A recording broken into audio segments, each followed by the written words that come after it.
Henry loves me. Henry loves me not. Henry likes me. Henry likes me not.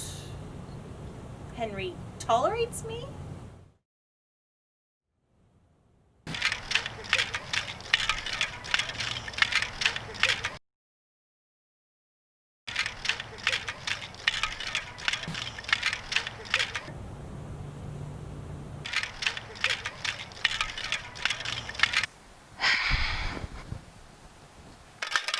Message for Your Majesty. Oh, many thanks, Lord Essex. You may go. Your Majesty, it is with our deepest regret that due to the plague, we are unable to host you at Southampton this year for the annual Spokane Renaissance Fair. Regretfully, Lady Rebecca, the Baroness, Le Pellerin Yon.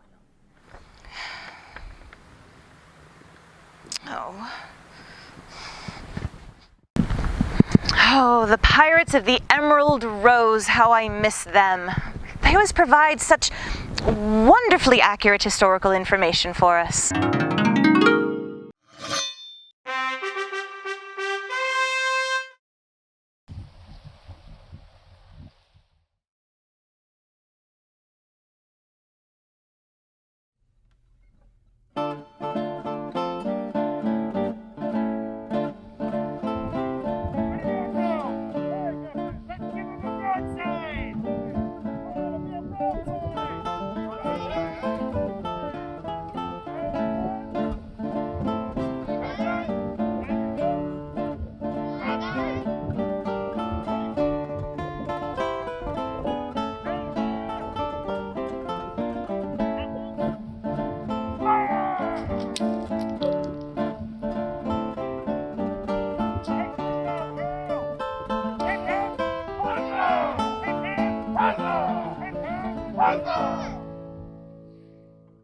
To thee, I be Piotr the Surgeon of the Emerald Rose. We are the privateers, and we know how to sail from place to place. Because not only being privateers, we were also great explorers in the age of exploration.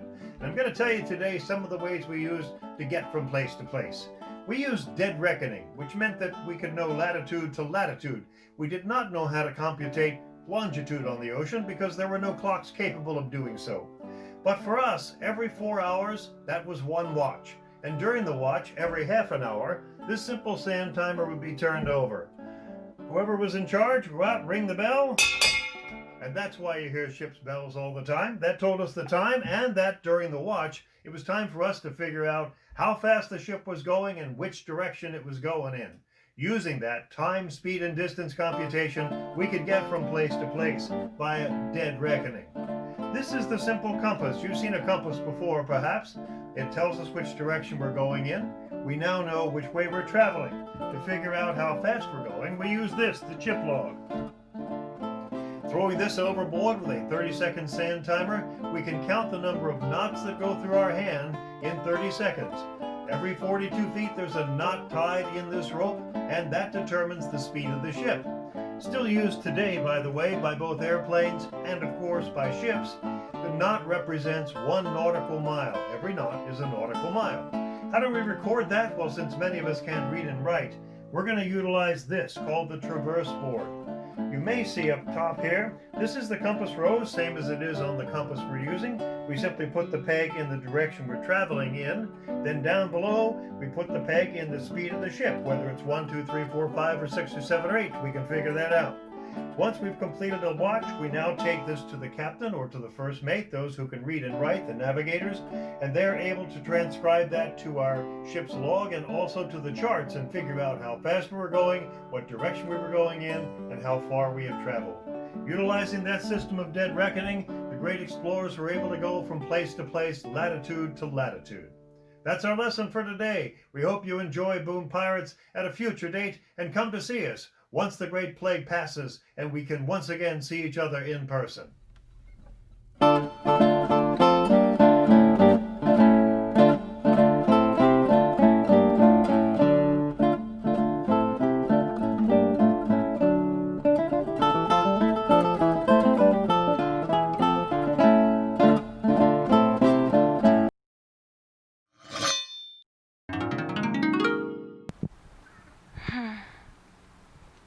they will fire their cannons anyway, just for me. One of the most unfortunate parts of these unprecedented circumstances is that not only are the entertainers out of work, but we aren't able to donate any food to the Second Harvest Food Bank like we do every year. If you can give, please give. There's a link below that you can follow for the Second Harvest Food Bank, as well as to the entertainers that you've seen here today. Thank you so much.